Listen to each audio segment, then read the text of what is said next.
Gipatasan ngadto sa usagatos na ka mga partisipante ang gitugutan sa Protected Area Management Board kon PAMBI ang mosaka sa Mount Inayawan sa lungsod sa Nunungan.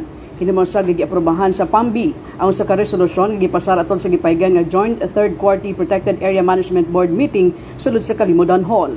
Gipahayag ni Department of Environment and Natural Resources Region 10 Director Henry Adornado na naila na ang Mount Inayawan dinhi sa lalawigan sa Lanao del Norte. Di lamang sa gihimo nga pagpreserbar niini apan dakip usab sa turismo. Hinungdan nga ang PAMBI buot nga magpabilin nga mapreserbar usab ang kaanindot sa kinayahan. Hinungdan nga buot niini nga malimitahan ang gidaghanon sa mga mosaka sa Mount Inayawan. Nagkakaroon kasi ng kumbaga nakikilala na yung ating protected area. Hindi lamang sa conservation aspect but sa turismo. Sa turismo na rin. Nagiging road siya ng turismo.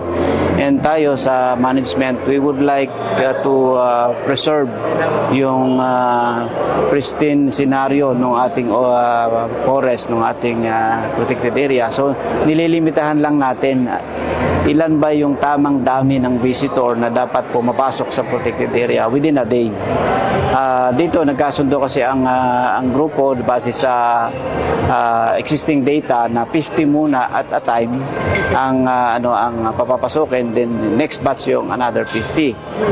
But dahil napansin natin na yung sabi nga ni Governor, ito ba ay based sa science yung ating figure. So considering hindi yun yung result, parang in-extrapolate lang natin yung policy or practice sa other PA. Nag-decide ang board na magpasa ng resolution encouraging the PASO concerned to conduct carrying capacity study, no, para yung ating figure ay science-based, no, ang foundation. Bakit po limited yung pwedeng umakyat? Kasi yung carrying capacity kasi, ang tinitingnan natin dyan is yung number of people na papasok. Dapat hindi makakasira doon sa kapaligiran. Ano? Alam niyo man, pag marami, hindi mo na ma-regulate yan. Baka kung saan napupunta yan or mag-bali or sira na sila nung vegetation. So yun po yung iniiwasan natin. Ano? Kaya as much as possible, kinokontrol natin yung bilang ng mga visitors.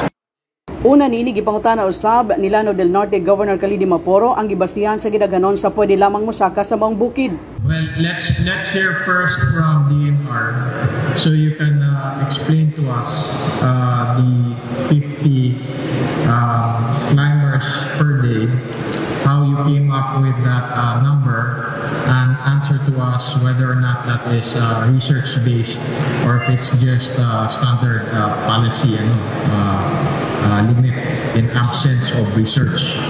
So let's hear from DNR first before we continue any further in the discussion. During our last meeting, the other phase that we have based on the technicalities, the other phase adapt. So only allowed to trek only 50, maximum of around 50. So wala pang research on the carrying capacity. So the figure that we have of 50 climbers per day is based on a number that's being adopted in other protected areas. Yeah. So there is a clear need to conduct the research for to determine the carrying capacity for the Mount Inayawan peak. No? So to answer your question to MSU, there is no research. And the number of 50 was arbitrarily pulled out based on other protected areas. Among hilisgutanan gituki umansag nga giprobahan ang usa ka resolusyon nga gisusa sa Department of Tourism may tungod sa ipahigayon nga 4th quarter climb sa Mount Inayawan og simultaneous bird watching activity nga ipahigayon karong Oktubre 16 ngadto sa Oktubre 19 ug pag-aprobar usa sa pag-increase sa gidaghanon sa mga partisipante alang sa mong kalihukan ngadto sa usagatos ka mga partisipante alang sa 2 ka adlaw nga kalihukan din 50 ka mga partisipante ang gitugutan sa matag adlaw sa ipahigayon nga Mount Inayawan climb. Nagpakita usab siyang hugot nga suporta sa mga kalihukan sinunungan Mayor City Alia Mamay kinsa gikatakda usab nga mga damna alang sa mong dakong kalihukan.